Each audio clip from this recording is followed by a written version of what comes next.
যে এখানে আলু ভাজিগুলি হয়ে গেছে, এখন দিয়ে দেব শাকগুলি, দিয়ে ভালোভাবে নেড়ে নেব যাতে একটু ভিজা ভিজা ভাবটা না থাকে।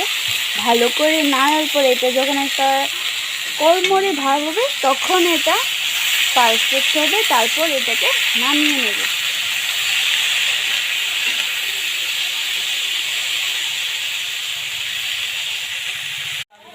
এই দেখো ভাজিগুলি হয়ে গেছে।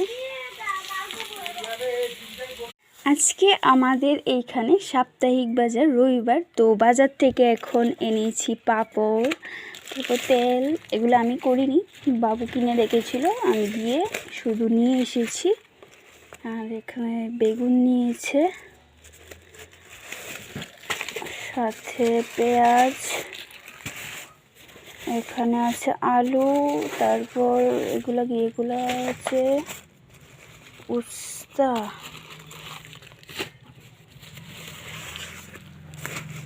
এখানেও আলু, এখানে আছে কাঁচা লঙ্কা। দেখো বাজার থেকে ফ্রুটি এনেছি, আর ওরা দুজন দেখো খাওয়ার জন্য অস্থির হয়ে বসে আছে, কখন খাবে। বা এই দেখো ও খানা শুরু করে দিয়েছে,